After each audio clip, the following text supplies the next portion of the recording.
How's it going, everybody? This is Decidius. 7:30 in the morning. Woke up. Wasn't feeling too hot. Started looking up some arcane mage guides just to see what's out there and see what other people are doing. Really wasn't impressed with a lot of things people were doing. So I decided to get on my butt and make one for you guys. So real quick, we're going to start off with our talents. We got ice flows because we wanna cast while moving. It's pretty awesome. Keep buying that shit. Use it like all the time. High damage fights like Margot, Butcher, some other stuff. Evanescence can be useful. If you're not used to ice flows or you just don't know how to use it properly, just take Evanescence. Help your healers out. Take some reduced damage. Nothing wrong with that at all. Level 32, we got Ice Barrier.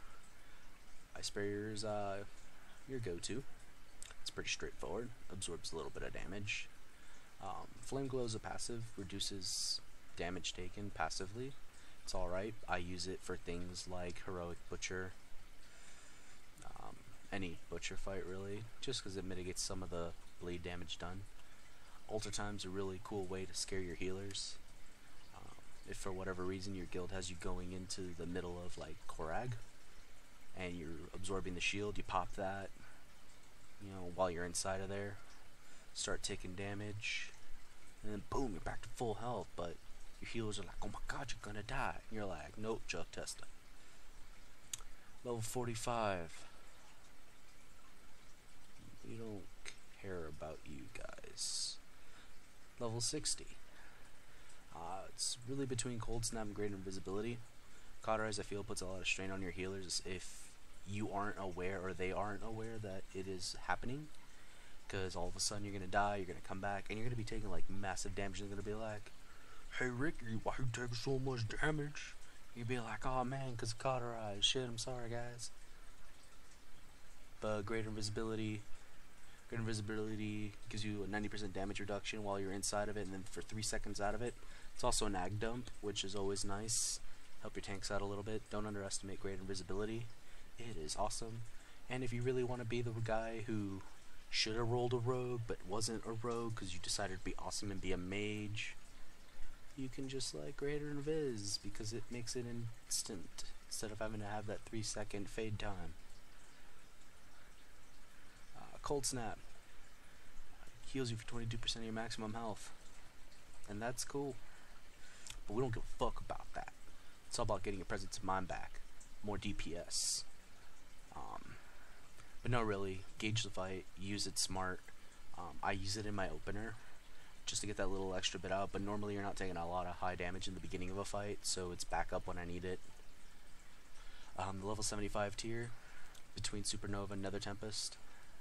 Nether Tempest, if there's a lot of ads up, if you strictly play Arcane and you want to do like a Tectus fight, it's really good for Tectus if you use it properly. Personally, I just go Fire for Tectus. Unstable Magic's poopy, and you should never use it, and if you use it, you should feel bad. Supernova does a lot of damage, especially on your primary target. If your primary target is, let's say, Prismatic Crystal, what the fuck? So much damage. Level 90. You're between Mirror Images, Rune of Power, and Incanter's Flow. Really? You're between Rune of Power and Incanter's Flow. Mirror Images sucks. It is the bads. If your Mirror Images actually gained benefits from your mastery, I would say it'd be a really cool thing to have. It got buffed in Warlords of Draenor. But it didn't. It doesn't. It's bad. Rune of Power if you could stand still. Kargath Blade Fist, Butcher are really the only fights I'm allowed to use this on. If you're really good at pre-planning movement, you could drop it on other fights, but really, those are like your only two. Incanter's Flow, I don't like it as much, but it's a passive, and at the very least, you do get a 4% damage increase. Really good for high movement, and like I said, I use it for like the majority of the fights in this game right now. Level 100. You got Prismatic Crystal. That's it. I know some people are going to be like, hey Ricky, arcane orb's really good. And you're like, no, it's not. You shut up. You take prismatic crystal, and you be happy. Because it's really good. But no, really. Prismatic crystal is pretty awesome. I don't know why I closed out of that, because I was going to show you guys my glyphs. Moving on to glyphs, though. Rapid displacement. We have a perk as Arcane Mage. After you blink for 2 seconds, you move 70% faster. That is awesome. It works with both blinks you get. Arcane Explosion's really nice. If you're in a high movement fight, you got no charges of ice flows, but you want to keep your 4 stacks for when you stop moving. You know, run explode. Run explode, man. That's what you are. Glyph of Arcane Power. This is something I've been tinkering with. I know a lot of mages take it. I know a lot don't. And I'm going to be running a lot of tests to see whether keeping it at 100% cooldown and duration increases better than having it line up with each prismatic crystal and evocation. I'll get back to you guys on that. Right now I have it glyphed. We'll worry about that for future Decidius.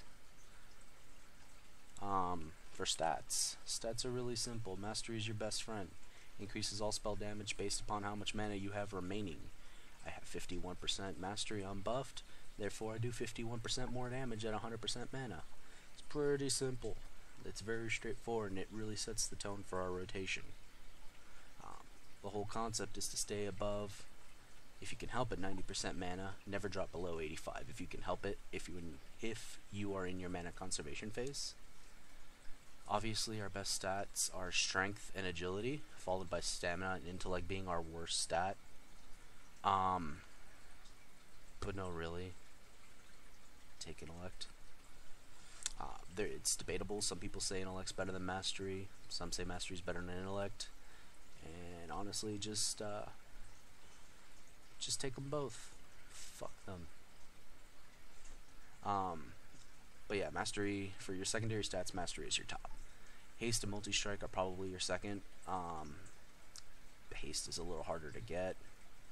In High Maul there is a lot of haste gear, but I'm trying to get rid of that for mastery, obviously. Crit's alright. I like crit. I like seeing my big crits, but crit doesn't do a whole lot. Really want to get more spells in rather than big hits, because crits will come. You know, the more casts you have, the more you'll crit. It'll just happen. So haste is better, in my opinion. Now let's move on to very simple rotation. Let's get that rune of power down. Make sure you're buffed. Bim bam boop. I'm not going to use a pot for this, but you ideally want a pot. Maybe I'll pot for you guys. Maybe I love you guys that much. Haven't decided yet. But I have 2 use trinkets. It's not ideal, but honestly, if you're an average or above average player, you can make it work for you. I line them up in such a way that I get some kind of a benefit to them. So, Arcane is really simple, and my rune of power is like bugging out on me. Jesus, dude. Stop that. Stop that. Okay, so, really simple. The concept is get 2 forged stacks of arcane charges at the beginning, but you are not going to dump it with Arcane Barrage. You're going to continue to spam Arcane Blast with cooldowns now. What? I know. It's crazy. So I'm going to go through basic rotation. It's really easy.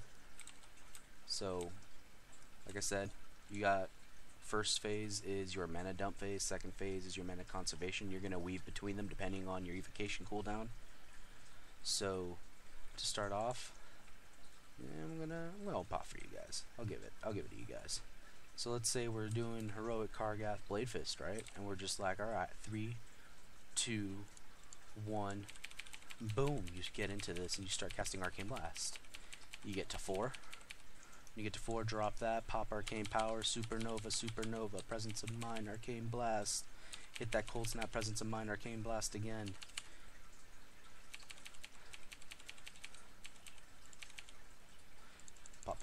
trinket. I am lagging a bit. Now I'm just going to go into my dump phase. 50% evocate 1 tick. That was a mistake. I was not supposed to do that. But now you're just going to go into a normal dump phase, conservation phase. You need to get to 4. Dump missiles. If you're above 95% mana, use 1 more arcane blast. Arcane blast.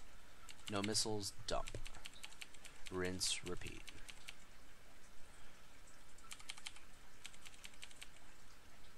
If you have 3 missiles before you get to 4 stacks, dump 1. Nothing wrong with that. But that's the basic super duper easy guide. I actually made 2 mistakes that I shouldn't have made at my level of play. That's my fault. But you kind of just get wrapped up in the heat of passion sometimes. But yeah, guys, this is a super basic easy guide for Arcane Mage. Nothing super in depth right now. This is just to get you guys going. A few things to keep in mind of when you evocate. As you saw when I got to 50% mana, you don't need to use evocation all the way down. You know, it's full duration of like 75,000 seconds. 5.71 seconds. I was close. Get it 1 tick, you're back at 100% mana. Supernova after that, chances are it's going to be back up. And the reason you don't want a supernova in between, I see some people just use it in their videos like as soon as it comes up. And there's nothing wrong with that, but if you're about to go into your evocate, it's really wasted. You might as well evocate, get that 1 tick, interrupt that tick. Don't let it tick the 5.71 seconds. Interrupt it, get back into your rotation quickly. Interrupt it with an arcane blast, and then use that supernova. Because of your mastery, supernova is going to do more damage. You're better off waiting until you're at 100% mana to use it. So, just do yourself that favor, cut that evocate off early, and get back into the thick of things. This has been Decidius with my super awesome, super arcane, super guide. Hope you guys learned a thing or two, and I will see you guys in raids. Yeah!